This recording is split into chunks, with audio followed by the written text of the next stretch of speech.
নমস্কার বন্ধুরা, দীপা রান্নাঘরে তোমাদের সকলকে জানাই স্বাগত। পাকা আমের আমসত্ত্ব বানানোর জন্য এখানে দেখো কিছুটা পরিমাণ আম কেটে নিয়েছি। আমি কিন্তু ওজন করে নিইনি, আমগুলো ছোট ছোট টুকরো করে কেটে নিয়েছি। এরপরে নিয়ে নিলাম একটা মিক্সি জারের মধ্যে সবটুকু আমের টুকরো দিয়ে দিচ্ছি। এর মধ্যে কিন্তু জল দেবো না, জল ছাড়াই আমটাকে খুব ভালো করে কিন্তু ব্লেন্ড করে নেব।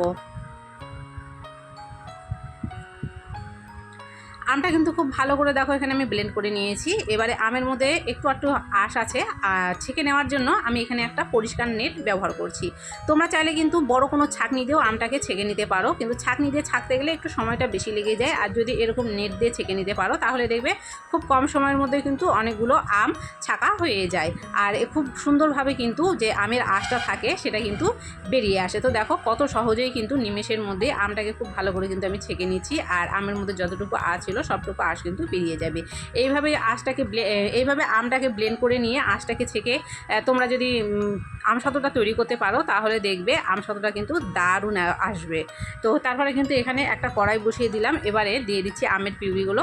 আর দেখে কিন্তু তোমরা বুঝতে পারছো কতটা স্মুথ হয়েছে আমের পিউরিটা। এবারে আমটা কিন্তু অনেকটাই মিষ্টি ছিল, সেই জন্য এখানে চিনি কিন্তু আমাদের বেশি প্রয়োজন পড়বে না, তবে মাপ মতো এখানটায় চিনি আমি একটু দিয়ে দিলাম। এখন আমটাকে একটু সময় নিয়ে কিন্তু খুব ভালো করে নেড়ে চেড়ে জাল করে নেব। আমি কিন্তু দেখো খন্তা করে তোমাদেরকে উঠিয়ে দেখিয়ে দেবো। আমের মধ্যে কিন্তু কোনো রকম আঁশ নেই, যেহেতু আমটাকে খুব ভালো করে ছেঁকে নিলাম। আমটা কিন্তু একদম আঁশ ছাড়া, মানে সুন্দর একটা রঙও আছে, আর কোনো রকম আঁশ না থাকার জন্য কিন্তু দেখতেও ভালো লাগছে। হাতে 15 থেকে 20 মিনিট মতো সময় নিয়ে আমটাকে কিন্তু আমি জাল করে নিয়েছি। আর আমটা জাল করে নেওয়ার ফলে তোমরা কিন্তু বুঝতেই পারছো আমের রঙটাও অনেকটা চেঞ্জ হয়ে গেছে। আর আমের পিউরিটা কিন্তু অনেকটাই ছিল, জাল করে নেওয়ার ফলে কিন্তু অনেকটা শুকিয়ে দেখো ঘন হয়ে গেছে। এরকম অবস্থায় কিন্তু আমটা খুব ভালো করে আমার জাল হয়ে গেছে। এর থেকে বেশি আর জাল করার দরকার নেই। এখন কিন্তু গ্যাসটা বন্ধ করে নেব, নিয়ে কিন্তু একটু আমের পিউরিটাকে ঠান্ডা করে নেব। আর যে পাত্রে আমটাকে আমসত্ত্বটা তৈরি করতে দেব সেই পাত্রে কিন্তু তেল লাগিয়ে নিতে হবে। তো আমি কিন্তু আজকে আমসত্ত্বটা দেওয়ার জন্য একটা থালাই ব্যবহার করছি। তোমাদের কাছে যদি একটু মোটা ধরনের মনে হয় তাহলে কিন্তু তোমরা দুটো থালা অবশ্যই ব্যবহার করতে পারো।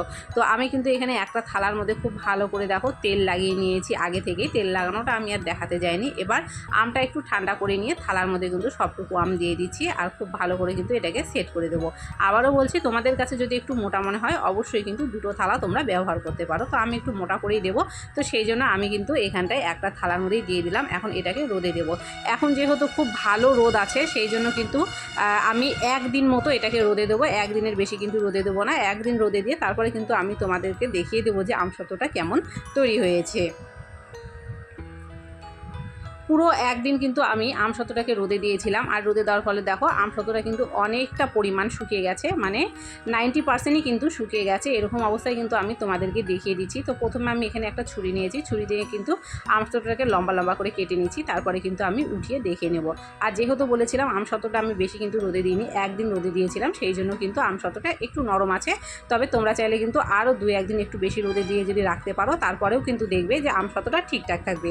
আর আমসত্ত্বটা এইভাবে কেটে নেওয়ার পরেও কিন্তু তোমরা রোদে দিতে পারো, তাতে করেও কিন্তু দেখবে আমসত্ত্বটা আরও সুন্দরভাবে শুকিয়ে যাবে। আর খুব অনেক দিন পর্যন্ত কিন্তু তোমরা ঘরে এটাকে রাখতে পারবে। তো আমসত্ত্বগুলো দেখো নিচ থেকে কিন্তু কত সুন্দরভাবে উঠে যাচ্ছে, কোনো রকমভাবেই কিন্তু থালার সঙ্গে একদমই লেগে যায়নি।